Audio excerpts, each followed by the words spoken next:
Hi, this is Wendi Jensen, and I'm going to go over 12 reasons why you should be celebrating and excited about your faith crisis, your faith transition, or what I call your faith expansion.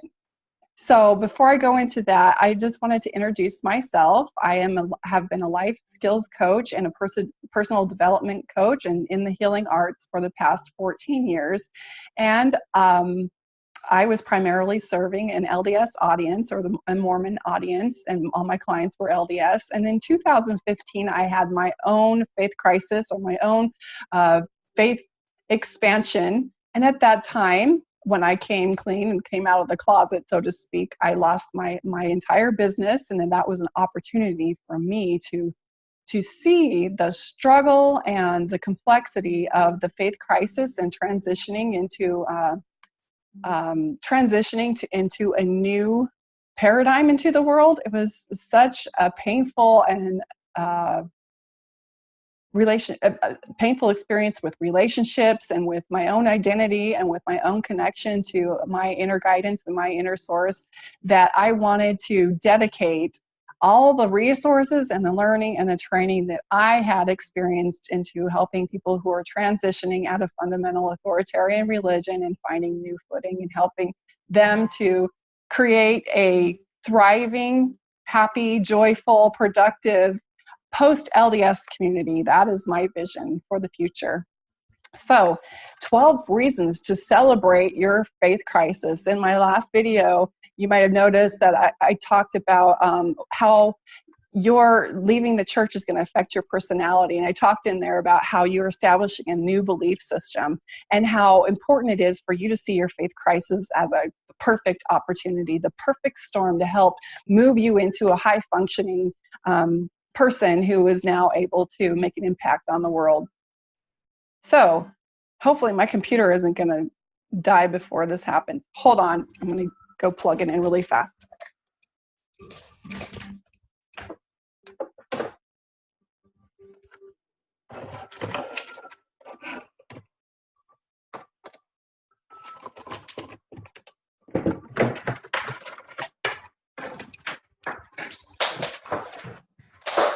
Oh my gosh. Okay. I'm back. So 12 reasons. 12 reasons why you should celebrate your faith crisis. Number one is your worldview is no longer being defined by the fixed fantasy of your religious theology. So there's a Mormon theology, the Mormon idea of how the world operates and what's going to be happening in the future and how they answer a lot of the problems that come up with the existential dilemma of life and why we're here and where we're going. But now your worldview is no longer defined by this fixed fantasy, that you're free to see it in multiple ways and to see the possibilities and become curious about this existential dilemma that we're all dealing with here on Earth. And that is one reason to be excited. Number two is your values are no longer being determined by your adherence and your performance and your obedience to the Mormon theology. That means your values get to be determined by you. You get to become the sovereign authority of what it is you value and what it is you think is important in the world. It's a new freedom and a new agency that you maybe didn't know that you didn't have access to. That is a reason to be excited. Okay, number three is you are now free to have a direct and unfiltered connection to your inner guidance, to your intuition. We all have it. But many times in religion, even though we've been taught that we need to listen to that Holy Ghost or feel that spirit, a lot of times it's through the filter of what the religion has taught us is appropriate.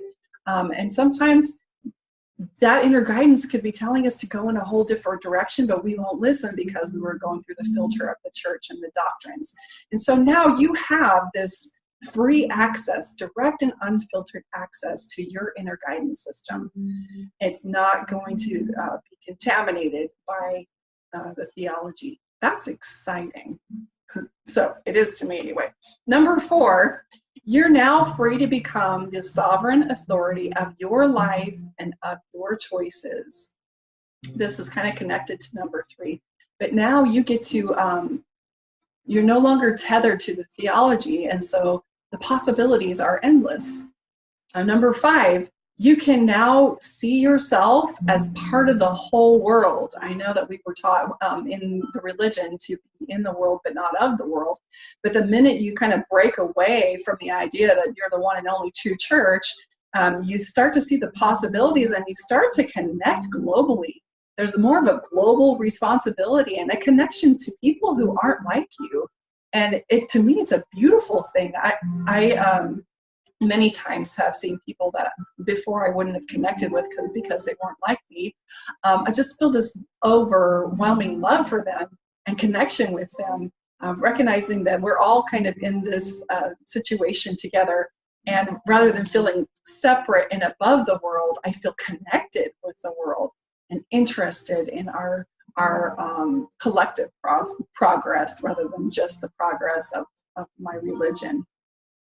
Number 6, you can now be set free of this intense undercurrent of shame and self-contempt that is kind of woven into the doctrines. There's shame in the culture, there's shame in the doctrines, and there's this constant undercurrent of shame. And we don't realize how thick it is until we leave. And then we realize, oh my goodness, I just never felt like I was ever going to be good enough. And I was just hyper-focused on my performance and whether I was acceptable. So yay, you. Now you don't have to be under that heavy influence anymore. And then you are free to think in ways that honor you and can align with your new values.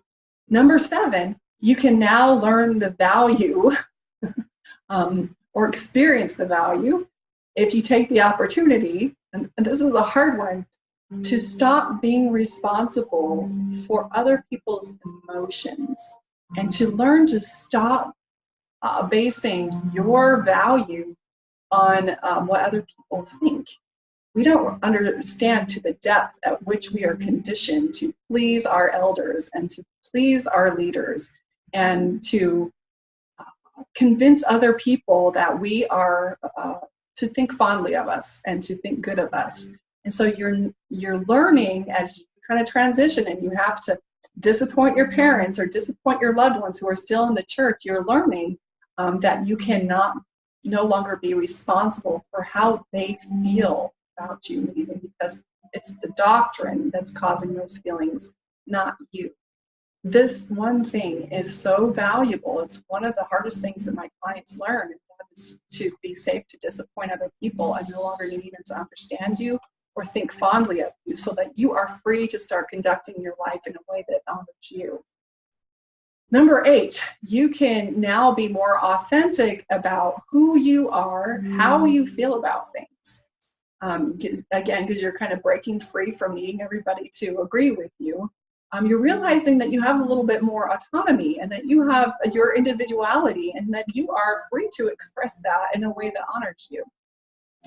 Number 9, you have a higher capacity to think critically and to use all of the educational, the scientific, the theological, the philosophical, the psychological resources that are available to us in this year of 2019 that I do this video.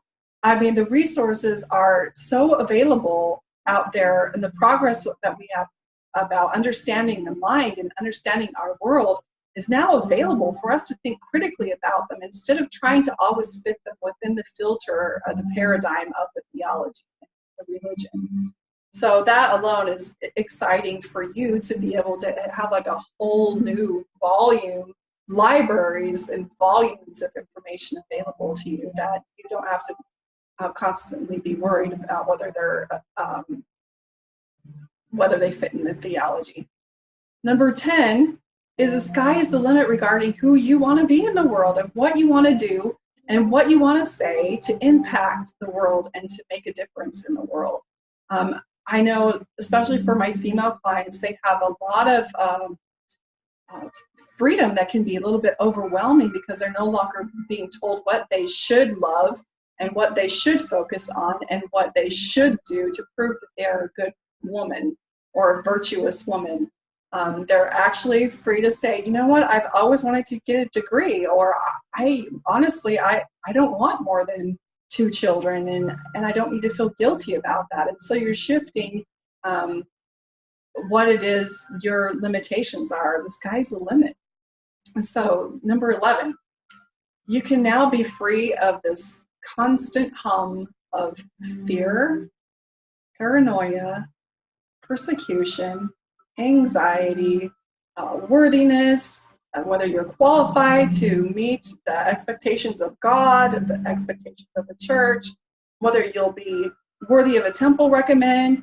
You're no longer under this constant hum of the fear of Satan, the fear of being deceived, the fear of not qualifying, the fear of losing your family in the next life. You're not under the fear of displeasing the brethren or getting excommunicated. I mean, it's like just that alone should be the shackles and the cords that have bound you in a state of fear and worry and anxiety that you didn't know was so thick. And so it's almost like you've been set free, and those scales are being removed from your eyes, and you can see further out into the world and see it as a safer place, and some place that you actually get to thrive in instead of being so afraid and paranoid all the time. And number 12, you have more money, more time, more energy to spend creating the life that you want, rather than investing it into the church's agenda and being continuously reminded about what it is the church needs and expects of you. And instead, you get to spend your time and your money and your energy serving in a way that honors you and that feels right for you. And again, it's another sense of freedom that you have to actually start conducting your life, putting your time and energy and effort and resources in the direction that feels right for you. All these are great opportunities for you. It's a time to celebrate. Again, if our focus is going to be on the betrayal and the hurt, and I know there's betrayal and hurt, it's valid. It is trauma and grief that we need to work through. However, if your focus can be more on this epic opportunity that you have to start growing and moving on and moving forward, it's going to start affecting your mood, it'll affect your attitude, and it'll start affecting your personality so that you can start living as a thriving, functional, happy, directed, grounded, and productive post member of the church, or the church. The benefits of the church are you carry them with you, and then you drop the things that are no longer serving you, and you are becoming an expanded and high-functioning person in the world. So hopefully this helps you and helps you think about this time in your life as such a beautiful time and such a time for you to start learning and to be in a state of curiosity and wonder. So I hope this helps. Again, if you want to get connected, please subscribe or get connected in any other way with all the other links down below in this video. Thank you. Take care.